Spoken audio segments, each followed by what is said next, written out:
স্বাগতম। কেমন আছেন সবাই? আপনাদের ভালোবাসায় আমাদের পথ চলার সাথী। শাকিব খান রিলেটেড ভিডিও আপনারা প্রতিনিয়ত আমাদের চ্যানেল থেকে পেয়ে থাকেন। আজকেও শাকিব খানকে নিয়ে কথা বলবো। শাকিব খান বর্তমানে যে কাজটা নিয়ে ব্যস্ত আছেন, তিনি যে লুকটা প্রকাশ হয়েছে,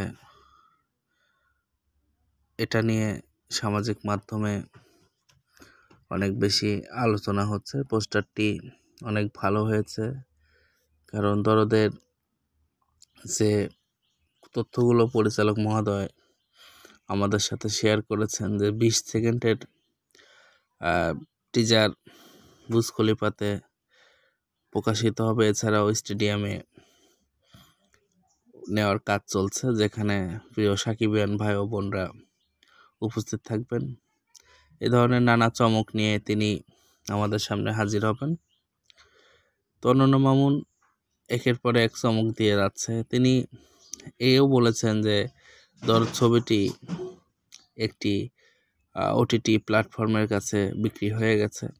এখন তারা চাইলে যে কোনো দিন মুক্তির ঘোষণা আসতে পারে। তো অনন্য মামুন এর আগেও যে সিনেমাগুলো পরিচালনা করেছেন, সেগুলো তিনি আলোচনাতে এনেছেন এবং তার নির্মাণ সবসময় বরাবরই ভালো থাকে। আশা রাখি দরদে তিনি 22টি লুকের কথা বলছেন। 22টি লুকে শাকিব খানকে দেখা যাবে এবং দৃশ্যের শেষ সিন পর্যন্ত, সিনেমার শেষ দৃশ্য পর্যন্ত সবাইকে মুগ্ধ হয়ে এবং কৌতূহল নিয়ে তাকিয়ে থাকতে হবে যে কোন জায়গাতে চলচ্চিত্র শেষ হলো।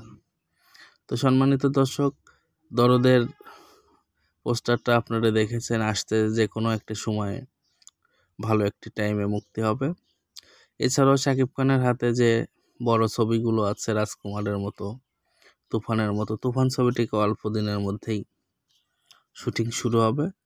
এখানে রায়হান রাফি টেবিল ওয়ার্কের প্রায় শেষের দিকে, তিনি সামনেই শুটিংয়ে যাবেন এবং রায়হান রাফি বরাবরই ভালো নির্মাণ এবং কৌশলগতভাবে তিনি অনেক এগিয়ে রাখেন সিনেমাকে, কারণ তার সিনেমার কোয়ালিটি অনেক ভালো এবং দর্শক জনপ্রিয়তা পায় এবং তার সিনেমাগুলো মানুষ আগ্রহ নিয়ে দেখতে যায়।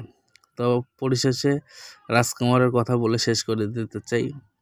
রাজকুমার সিনেমাটি হিমেল আশরাফের সিনেমা। এখানে কাজ করছে মেধাবী পরিচালক। তিনি প্রিয়তমা ছবি উপহার দিয়েছেন বাংলা চলচ্চিত্র।